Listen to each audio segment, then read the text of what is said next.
Bienvenue dans ce nouvel épisode de Groove en Résilience. Et mon invité d'aujourd'hui est un acteur, un metteur en scène, mais aussi un coach d'acteurs. Il commence sa carrière dans le sport de haut niveau, plus spécifiquement le volleyball, et accompagne cette carrière d'une carrière de professeur d'EPS dans les collèges et le lycée. Dans la vie, il a deux passions. Il a le sport et le théâtre. Mais un événement malheureux l'oblige à choisir, et c'est la comédie qui désormais fera partie de sa vie au quotidien. Pour devenir acteur, il se forme, et cela pendant 10 ans, tout en enchaînant des petits rôles à la télévision, au théâtre et dans des comédies. Aujourd'hui, il est acteur et est dans un secteur qui est probablement l'un des plus touchés par la crise que nous vivons aujourd'hui. Sa résilience est évidemment mise à rude épreuve, il vient nous en parler. Son nom d'acteur c'est Pierre Kieb, mais comme je le connais bien, je préfère l'appeler Pierre-Yves qui est son vrai prénom. Pierre-Yves, bonjour et comment vas-tu ? Eh bien, bonjour Stéphane. Écoute, je vais bien dans la conjoncture actuelle. On peut dire que j'essaye d'aller bien. Je trouve des petites choses pour aller mieux et bien vivre tout ce qui se passe, quoi. Mais ça va bien, ça va mieux. Ok, super. Content de l'entendre et je suis content de t'avoir dans le cadre de cet épisode où on va parler de résilience. Et moi, je me suis toujours demandé comment un acteur, un musicien, ou en tout cas les gens du monde du spectacle vivaient leur résilience. Et ma première question est la suivante. Qu'est-ce qui t'a amené, Pierre-Yves, à la résilience ? Comment ce concept traverse ta vie, toi qui es un artiste ? Alors, il y a à la fois la réponse de l'artiste, mais peut-être je vais démarrer par la réponse de l'être humain, en fait, de mon expérience de vie. Moi, ce que je pourrais raconter, si tu veux bien, c'est peut-être te raconter déjà la première, la première résilience que j'ai pu vivre. Moi, c'est quand j'ai vécu, quand j'étais professeur de sport, donc, et sportif de haut niveau. Je jouais en National 2 au volleyball. À cette époque-là, j'avais un peu moins de 30 ans. Je me suis fait agresser dans une soirée euh, d'étudiants, enfin de profs de sport, etc. Enfin après un entraînement de volleyball. Et là, j'ai reçu un gros coup de boule. Je me suis fait agresser pour une histoire de filles, des femmes. Voilà ce que c'est. Voilà, ça peut amener d'excellentes choses, mais aussi des choses plus Ouais. dures. En tout cas, je l'ai vécu vraiment dans le corps et dans Mm. ma chair, comme on dit, parce que j'ai reçu un coup de boule qui m'a cassé psychologiquement, Mhm. physiquement. Et j'ai essayé de reprendre le sport comme je faisais avant, c'est-à-dire la compétition, etc. Et là, le corps suivait plus. Voilà, j'ai eu un vrai Mm. trauma crânien, et parce que je passais de la station debout à la station allongée sans voir les choses arriver. Et j'ai dû me reconstruire pendant quelques années quand même pour vraiment me retrouver à 100% mon énergie de ce que j'avais avant. Mm. Donc la résilience, elle a commencé peut-être certainement Ouais. là, sans mettre le mot résilience, parce que je savais pas trop, parlais pas trop de ça à ce moment-là, mais j'ai commencé moi à me diriger plus vers tout ce qui était artistique et le spectacle et le jeu d'acteur, Mhm. etc. L'écriture aussi, parce qu'il fallait que je transforme ce que je vivais en quelque chose de plaisant et d'avoir une activité où j'étais plus aligné, comme on dit maintenant en termes de coaching, Ouais. quoi. Voilà, parce que le sport, je ne pouvais plus. Mm. Je ne pouvais plus vivre avec les mêmes personnes, pratiquer le même sport au même niveau, quoi. Ouais. Donc j'ai dû faire un deuil de ça, quoi, en fait. Ouais. Ouais. Et donc tu t'es retrouvé un peu par la force finalement obligé d'abandonner ta passion qui était le sport pour aller vers la comédie qui était ton autre passion. Ouais. Mais je suppose que changer de métier comme ça, c'est pas facile. J'imagine qu'il y a eu il a dû avoir des moments aussi de doute, avec des pressions pas faciles, parce que c'est pas un métier qui est si évident que ça. Comment t'as fait pour gérer ce stress lié à cette transition ? Bah, c'est vrai que ça a été un vrai passage et je pense que ce stress, c'est pas que j'ai pas vécu comme un stress, c'est-à-dire que je l'ai vraiment vécu comme une transformation que j'ai dû vivre de l'intérieur en essayant de comprendre déjà ce qui Mm. m'arrivait. Donc j'ai eu une vraie recherche aussi de sens à ce qui m'arrivait par rapport à cette Mm. agression essayer de comprendre cette violence, parce que je ne comprenais pas. C'est ça aussi qui m'a bien traumatisé, c'est la violence que j'ai reçue à ce moment-là par cette personne. Il a fallu vraiment passer par un moment de transformation et de me dire, bon, je peux plus faire du sport, je peux plus être avec les mêmes personnes, parce que mon réseau, c'était des sportifs de haut niveau plutôt, qui vivaient que par le sport, comme moi d'ailleurs beaucoup. Et le théâtre, c'était quelque chose en amateur. Donc petit à petit, je suis allé plus vers ça. J'ai commencé à écrire des Ouais. spectacles. J'encadrais déjà des camps d'ados, théâtre et montagne l'été, quand j'étais prof de sport, et c'est devenu quelque chose d'essentiel Ouais. après, par la force des choses, quoi, en Ouais. fait. Hein. Donc l'écriture, écrire des spectacles, besoin de rire aussi des choses, des choses plus graves, avec l'humour, quoi. J'ai toujours ça en moi. L'humour, j'ai toujours eu ça quand j'étais gamin, même. J'aimais bien faire rire les copains, et c'est devenu quelque chose de. J'en ai fait un métier petit à Ouais. petit. Petit à petit, je suis devenu intermittent du spectacle, comme on dit, à force de me retrouver dans ce milieu et de rencontrer des gens du métier.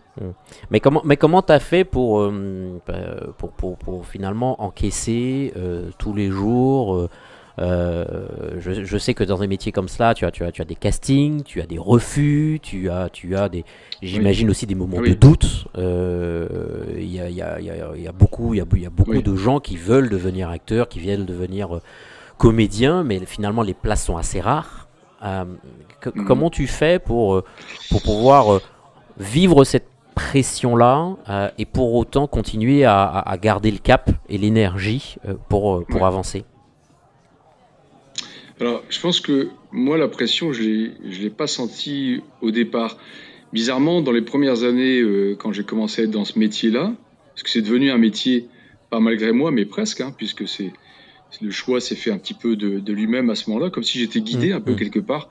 C'est d'ailleurs ce que j'ai raconté dans un one-man show que j'ai écrit et que j'ai hum. joué, que tu as pu voir, C'est vrai. Stéphane. D'ailleurs, c'est comme ça qu'on s'est rencontrés, et qu'on a ensuite travaillé ensemble sur Hum, différentes choses. Et j'ai raconté comment j'ai été guidé vers le métier de comédien, mais je pense que la pression au début, je l'ai pas senti. C'est plus une fois que j'ai eu des rôles, des choses comme ça, mais qui sont venus un petit pas par hasard, parce que j'y crois pas, mais plus dans la synchronicité. J'habitais un appartement en dessous de chez moi, et j'avais le directeur de casting de France 3 à la télévision, et je ne ouais. savais pas.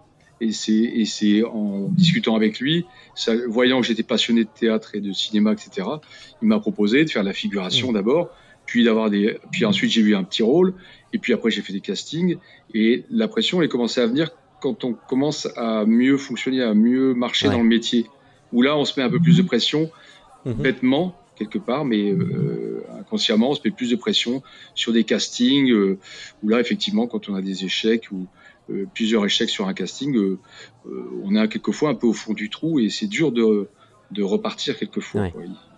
Ouais. Et quelles étaient Ouais. tes astuces justement pour repartir après succession d'échecs à des castings?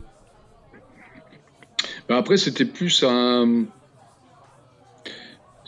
retour vers soi-même, où on analyse un peu les choses et on se dit bon, il faut positiver ce qu'on vit et se dire ben les castings, faut prendre ça comme un training Hum, d'acteur, où à chaque fois qu'on va passer un casting, ben on travaille une scène, on travaille un rôle, et même si ça marche pas, on sait que c'est comme un training, ça nous sert et que ça nous servira à un moment où le rôle hum. nous conviendra, où on sera dans au bon moment, au bon endroit, et sur un rôle qui nous convient beaucoup plus qu'à un Ouais. autre, quoi, en fait. Il faut l'accepter. C'est vraiment plus de l'acceptation, je dirais, mais ça vient petit à petit, parce qu'au début, on a des colères, on a des choses comme ça, des Mhm. frustrations, des moments un peu de déprime, hein, dans ce métier aussi, hein, ça on peut le dire, hein, Ouais. de doute. On se dit, oh, je balance tout, j'arrête tout. Et c'est souvent quand on dit j'arrête tout, que je vais faire autre chose, qu'il y a quelque chose de Ah bien oui. qui arrive. J'ai remarqué ça souvent, moi, D'accord. chez moi. Ok. Pas- Quand je dis j'arrête ouais. le métier, paf, on te fait proposer un casting où tu dis tiens, je vais aller que faire de la formation, par Hum. exemple, voilà, et puis on te propose un boulot, salarié, et puis en fait, il y a un casting qui arrive et boum, tu décroches un rôle qui te redonne l'envie et qui dit bah non, ma place elle est là, elle est pas Ouais, ailleurs, ouais. quoi. Ouais, mais comment tu sais finalement que tu agis dans ce qui est pour toi la bonne direction? Qu'est-ce qui t'anime et qui te permet de te Ouais. dire que tu vas dans le bon sens? Bah moi, je crois que c'est vraiment la notion de plaisir. C'est que dès que je suis en train de jouer et que je sais, je me sens aligné, je me sens à ma place, je sens que si je suis dans la comédie, dans l'humour, dans un rôle, je fais rire les gens, je vois que ça leur apporte un peu de bien-être, de bonheur, parce que je les fais rire. Par rapport, je sais pas, quand je suis dans un one-man show, que je vois des gens qui ont un fou rire dans mon spectacle, je me dis, pas sur le moment parce qu'on est en train de jouer, Mm. on va commencer à se Ouais. déconcentrer, à analyser ça, mais après coup, on se dit, bah, ouais, en fait, je suis bien à ma place et je suis utile aux gens, je les fais rire, voilà, ça vibre, quoi. C'est une histoire de Ouais. vibration et du corps et de l'esprit, Mm, hein, je mm. pense. Je sais que tu as pris le parti de la comédie, c'est un registre, tu aimes bien faire rire, et c'est un registre qui te Ouais. plaît beaucoup. Mais un registre comme Mm. celui-là nécessite un moral positif. Voilà, pour pouvoir continuer à faire rire les gens quand la situation autour n'est pas terrible. Comment tu Mm. fais pour garder ton moral positif? Bah écoute, bah, je vais te dire un cas très concret, c'est que j'ai fait le Covid. Moi, j'ai eu la chance d'être dans les gens qui ont fait le Covid au mois de mars là, dernier. Et j'étais bien secoué, hein, bien cassé. Mais très vite après, 3 semaines, un mois après, je m'étais remis tout juste, hein. J'ai eu besoin chez moi pendant le confinement de réaliser des vidéos humoristiques, des vidéos Mm. burlesques dans mon jardin avec ma femme qui me filmait, mes enfants qui jouaient dedans. J'ai mis tout le monde à contribution et j'ai besoin de voilà de transformer un peu ce que je vivais en quelque chose de drôle avec la situation, quoi. Et j'ai senti que ça faisait rire les gens. Donc j'ai fait 3 épisodes comme ça, un peu comme une espèce de petite saga. Et c'est là que je me rends compte que je transforme les choses avec l'humour. L'humour m'aide à moins me lamenter, à moins euh, voilà, transformer peut-être une souffrance ou des frustrations ou Mhm. des colères en quelque chose de positif, quoi, en fait, hein, dans l'écriture et dans le jeu, le jeu d'acteur Ouais, et dans très l'humour. bien. Ok. Et donc l'optimisme, donc du coup, tu le trouves à travers justement ces petites scénettes et ce jeu finalement que tu joues, voilà, dans ta vie au quotidien pour rebondir et garder ce moral positif. Mais ton énergie euh, Ouais. physique, psychologique, Ouais. mentale, tu la puises où? Bah, je me rends compte que dès que je joue, moi, dès que je joue, je suis justement en énergie. J'ai une énergie que je puisse, je ne sais pas d'où elle vient, ou certainement d'ailleurs, enfin, en tout cas pas forcément que de moi, ou en tout cas, je me transcende, je sais pas, il y a quelque chose. Souvent, j'ai entendu des acteurs comme ça.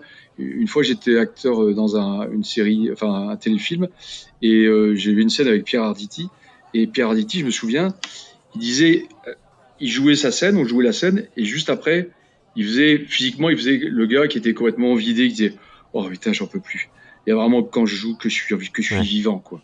Je ressens un peu ça aussi, c'est-à-dire que il y a des moments, même quand je suis vidé, ça m'arrivait de jouer avec la grippe, avec vraiment des Mhm. symptômes où j'ai Mhm. très mal.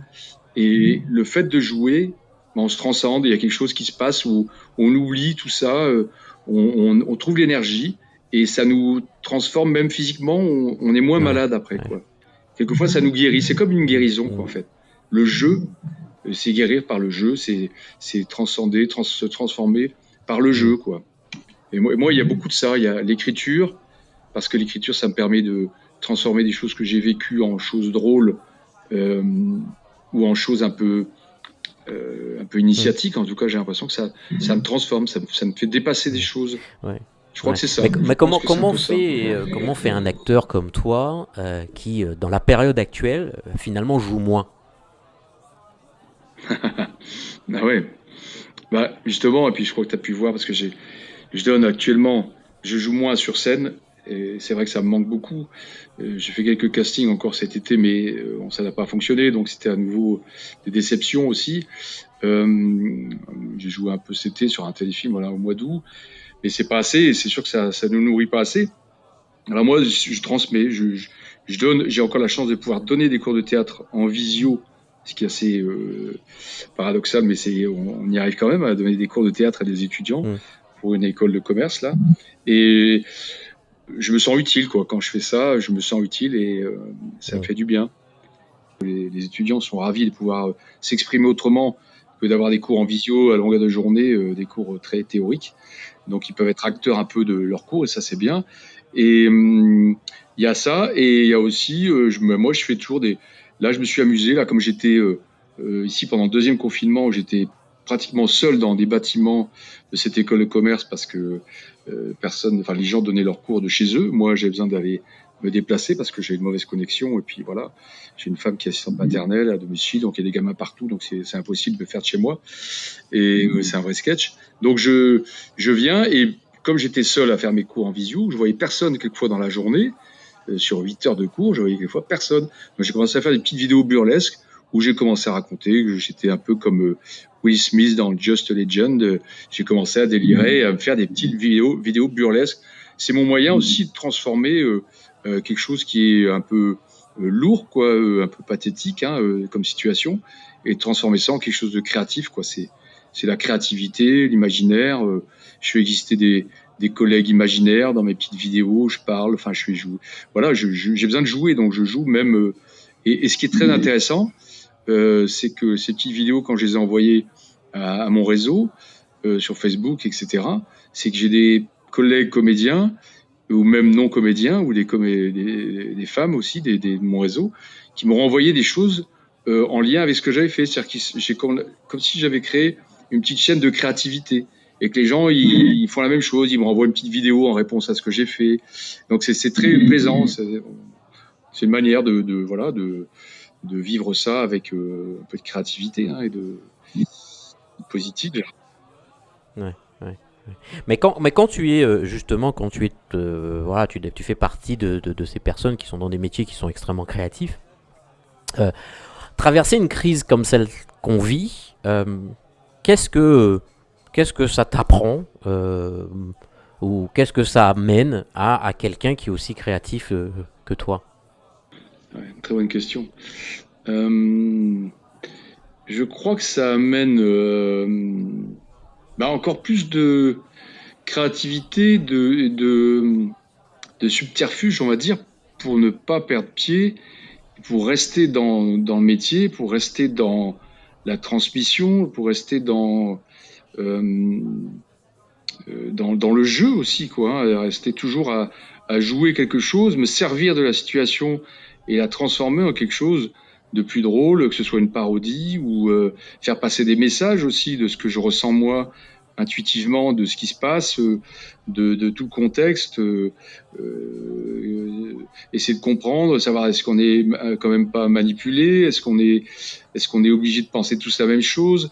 Ça m'oblige à chercher aussi des ressources d'informations qui sont différentes de ce qu'on veut bien nous donner, et de transformer ça dans quelque chose d'humoristique, parce que autant à l'époque il y avait des pamphlets, des choses comme ça, des caricatures, des caricaturistes, hein, autant actuellement on a les humoristes qui permettent quand même, et je pense que c'est notre rôle aux comédiens, de transformer la réalité avec une intuition et un filtre différent des gens, de ce que peuvent recevoir les gens en général. Ouais, ouais. Je discutais avec un ami qui n'est pas acteur, mais qui lui est musicien, mais comme toi, il est aussi intermittent du spectacle. Mhm. Et lui me faisait part du fait qu'il s'inquiétait, non pas pour cette année, mais pour l'année prochaine, en se disant, mais finalement, est-ce que je vais travailler l'année prochaine? Ouais. Est-ce que je pourrais faire des choses l'année prochaine? Si cette situation est amenée encore à durer, comment tu envisages les choses pour peut-être te réinventer, recréer autre chose? Comment l'acteur que tu es voit son avenir dans un environnement qui n'est plus l'environnement qu'on a laissé il y a déjà quelques mois? Ouais.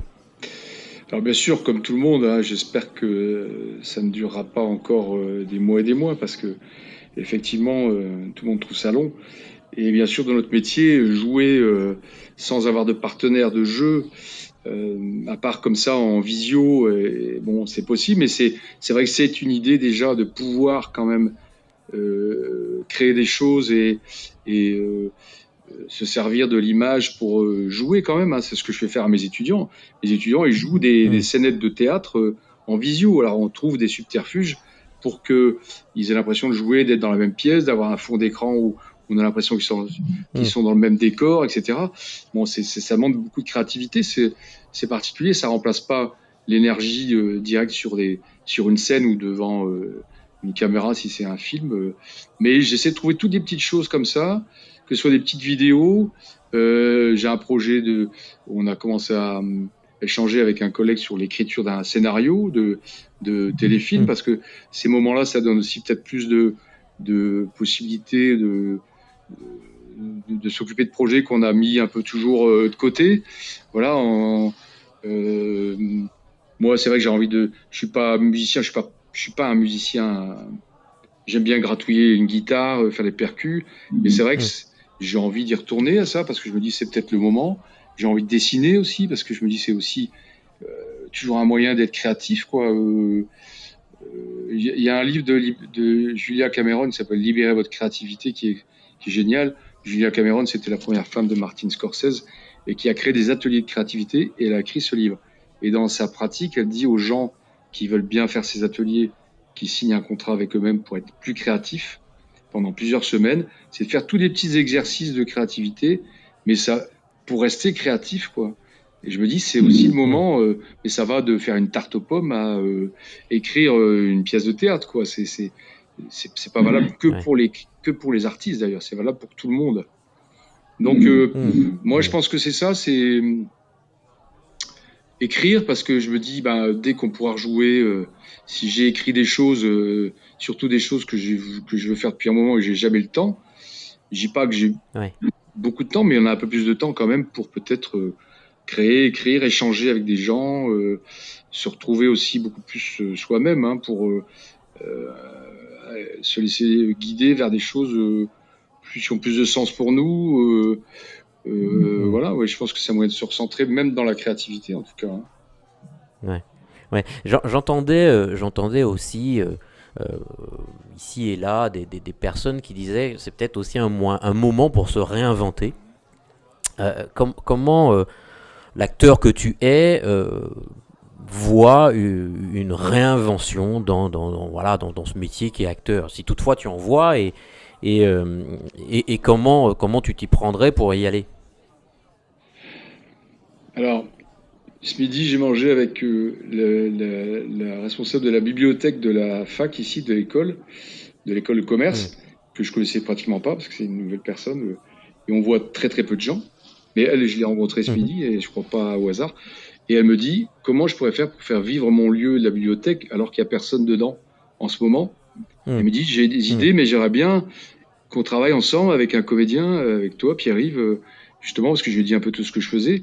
Et elle a senti que je pouvais peut-être, avec elle, on pourrait peut-être faire des petites vignettes visuelles, audiovisuelles, enfin des petites vignettes des petits films pour créer une histoire qui donne envie aux étudiants, quand ils pourront revenir, de revenir dans les bibliothèques en rendant ce lieu plus vivant avec toute une histoire peut-être d'un personnage qui serait dans cette bibliothèque qui est vide pour l'instant et de la rendre plus vivante, pour la rendre plus attractive. Donc tu vois, c'est une idée, mais j'ai l'impression qu'il y a des choses comme ça où les gens, ils ont des idées, ils se disent tiens, qu'est-ce qu'on peut faire pendant cette période-là. C'est un exemple, quoi. Je ne sais pas si ça répond un peu à ta question, mais Toi aussi, tu te places aussi dans ce chemin peut-être de réinventer, de trouver des choses à réinventer, à repartir en restant dans la créativité, mais en créant peut-être de nouvelles choses, quoi. oui, c'est ça, des nouvelles choses, parce que ça fait plus de 10 ans que je donne des cours ici et jamais la bibliothécaire d'avant m'aurait proposé ça.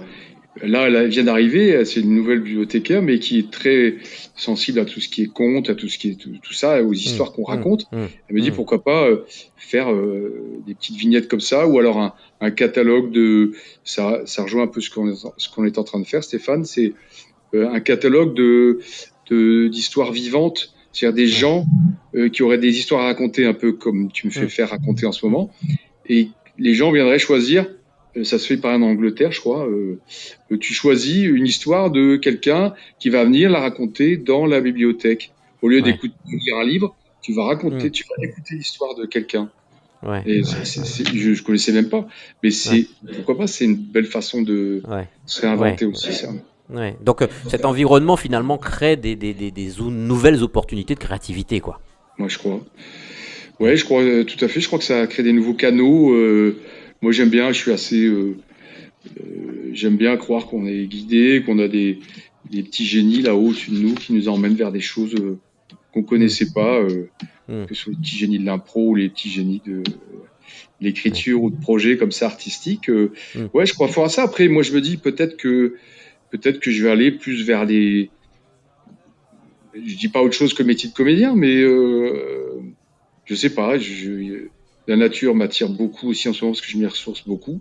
C'est un endroit vraiment qui est pas déformé, où on peut être tranquille et Mm. sans masque. En tout cas, moi, je trouve les endroits pour y aller.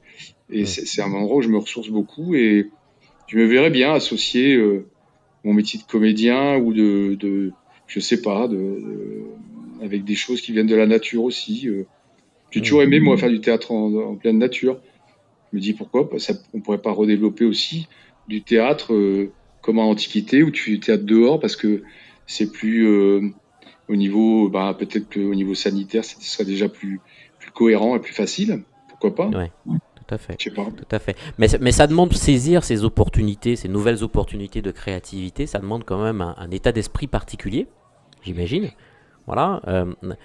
Comment tu fais, toi, en tant qu'acteur, pour justement entretenir cet état d'esprit qui te permet de saisir ces opportunités de créativité?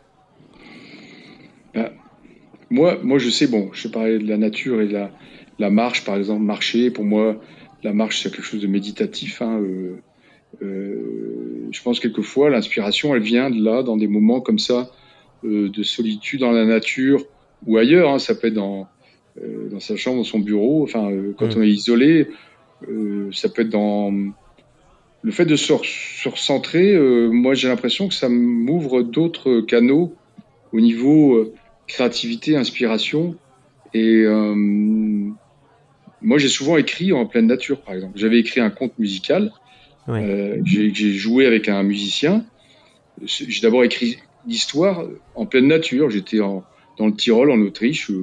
Le matin, je travaillais à la ferme. L'après-midi, on m'avait dit que c'était un endroit particulier et inspirant pour les artistes. J'y suis Ouais. allé et c'est vrai que tous les après-midi, j'allais m'asseoir en pleine forêt et j'écrivais. Et j'ai écrit mon Hmm. spectacle a démarré comme ça et ensuite je l'ai monté, je l'ai joué pendant 6 ans sur Ouais. des scènes pour les publics d'enfants, quoi. Hmm. Hmm. Hmm. Ouais. Donc pour toi, pour la créativité, il y a des vertus à finalement sortir de ces environnements, des environnements habituels, quoi. Oui, ouais, pour moi, sortir du rythme quotidien, tout ce qui est urbain, un peu aussi de la ville, même si quelquefois, moi j'observe beaucoup les gens en ville aussi, j'observe beaucoup les gens parce que c'est toujours il y a des vrais personnages dans la vie. Donc on est assis à une terrasse, observer les gens. Je sais qu'il y a beaucoup d'acteurs et d'auteurs d'écrivains qui observent la société et euh, je sais qu'il y avait, bon, c'est pas forcément un exemple pour tout le monde, mais Benil, qui était un comique quand même sur la BBC, sur les chaînes anglaises, je sais qu'il écrivait toutes ces petites histoires, ces sketchs, ils écrivaient sur un apron au restaurant, comme ça, en observant les gens. Il y avait une idée, puis il écrivait poum poum sur son apron, et puis il Hmm. gardait, et puis après il allait écrire ses sketchs, mais parce qu'il observait beaucoup. Je pense que l'observation, pour moi, des gens, la nature, c'est vraiment un très bon moyen.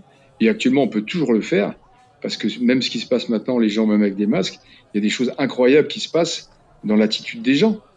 Hmm. Que ça vienne de la peur ou de la psychose ou de plein de choses, on peut vraiment prendre et s'inspirer de ce qui se passe pour en faire quelque chose de créatif ou voilà, une écriture qui deviendra quelque chose concrètement qu'on peut jouer ou filmer ou raconter. Hmm. Ouais, je comprends. Je comprends. Mais comment tu fais, et ce sera ma dernière question, Ouais. euh, comment tu fais pour entretenir finalement ta résilience d'acteur, coach d'acteur et même de metteur en scène, si tu Mm. devais identifier trois pratiques Ouais. que tu mets régulièrement en œuvre pour entretenir cette forme de résilience d'acteur, quelles seraient ces trois pratiques? Alors moi, bon, c'est très personnel, hein, mais j'ai besoin de lire à un moment de la journée. Il faut que j'ai au moins 1 heure, trois quarts d'heure, 1 heure de lecture de choses qui ont lié au développement personnel. C'est quelque D'accord. chose. Voilà, j'aime beaucoup lire des choses comme ça. Alors ça peut être aussi bien des choses sur la physique quantique ou l'énergie quantique ou des choses Hum, comme ça, ou le chamanisme, ça m'intéresse parce hum, qu'il y a plein de choses, des petits exercices qui sont très pratiques, faciles à faire et qui me font du bien.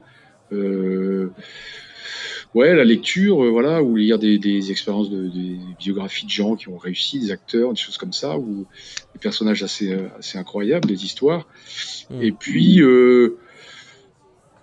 ouais, me retrouver seul par moment, moi j'aime bien méditer aussi, hein. J'avoue que la méditation hum. ou un peu d'exercice physique, la marche méditative ou un peu du yoga, un peu d'exercice un peu comme ça, seul, dans mon coin. Euh, ouais, moi j'irais. Et je m'inspire aussi en ce moment, bien sûr, de pas mal de vidéos YouTube de gens qui ont vraiment des choses à raconter en ce moment, quoi. C'est une source qui est inépuisable aussi, hein. Et puis après, c'est par affinité. Je me retrouve abonné avec des gens que j'aime bien, qui ont des discours qui me plaisent et qui me remplissent, quoi, qui me nourrissent. Et je pense Hum. que c'est tout ça, ça fait un amalgame qui fait que c'est comme si je m'enrichissais, je faisais un plein de choses en me disant voilà, je fais un plein dans mon réservoir de créativité là, de ressources, et après je vais passer à l'action au moment opportun quand je sens que voilà, là je fais une petite vidéo parce que je me retrouve tout seul dans un bâtiment à faire des cours toute la journée et que j'ai besoin d'en rire parce que tellement je trouve ça pathétique. Mais c'est un peu tout ce que j'ai lu, vu et observé qui fait que j'en fais quelque chose que je vais transformer en un petit voilà, un petit produit Hum. créatif ou artistique, quoi. Ouais, ouais. Ce que je retiens de ce que tu viens de nous dire, c'est quand même euh, ce temps d'observation, ce temps Ouais. de connexion, Mmh. peut-être à son environnement, mais aussi peut-être aussi un peu à soi-même, Ouais. Oui, qui semble libérer finalement ta créativité. oui, oui, c'est tout à fait ça, Stéphane. Ces trois éléments-là, et c'est vrai que le fait de se recentrer et de retrouver peut-être ce qui est essentiel pour soi, parce qu'on a beaucoup plus de moments seuls où Hum, on essaie de comprendre ce qui se passe aussi, peut-être, même si on comprend pas tout, parce qu'on nous dit pas tout, comme dirait une certaine humoriste, hum, je n'hésiterai pas. Euh, voilà, je pense que ça aide à avoir une intuition un peu plus claire et à perdre moins de temps dans sa créativité, même à produire des choses qui ont plus de sens et qui font plus mouche aussi, peut-être, je sais pas, en tout cas qui accrochent mieux les gens et voilà, c'est une espèce d'alignement aussi, hein, comme on dit un peu en coaching aussi, hein. Tête, cœur, corps, quoi, hein, ça a du sens, quoi, aussi. Mais c'est vrai que le fait d'être recentré, de se trouver seul plus souvent, travailler plus sur sa respiration, sur plein de choses comme ça, peut-être qu'on est moins dispersé et on est peut-être plus créatif ou les canaux sont plus ouverts, en tout cas, je pense. ouais, ok. Bon, bah écoute, sur ce message de réceptivité, il ne me reste plus, Pierre-Yves, qu'à te remercier. Voilà, te remercier pour ton ouverture Merci à et toi. puis pour ton témoignage. Voilà, un peu différent finalement des témoignages que j'ai eu jusqu'à présent, mais c'était important aussi d'avoir aussi d'autres expressions, d'autres visions des choses par rapport à cette crise. Et donc merci pour tout. Et puis je te souhaite une bonne continuation dans tes activités. Et puis je te dis à très bientôt. À bientôt, en tout cas.